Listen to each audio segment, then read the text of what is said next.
NEET 2026-এ আমি যে ভুল করেছিলাম তুমিও করলে আমার মতো পরে রিগ্রেট করবে। আমি এই মিস্টেকের জন্য 12-এর সাথে নিট 2026 পরীক্ষা দিতে পারিনি। আগে জানলে এই ভুলগুলো করতাম না। লাস্টেরটা মোস্ট ইম্পর্ট্যান্ট।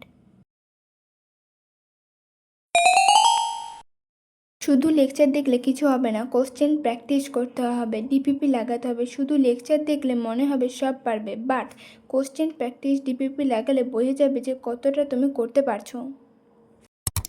দিতেই হবে, ব্যাকলগ থাকুক, প্র্যাকটিস কম হোক, সিলেবাস কমপ্লিট না হোক, তবুও টেস্ট দিতেই হবে। কারণ এক্সাম দিতে যাবার আগের দিনও তোমার মনে হবে সব কিছু এখনও কমপ্লিট হয়।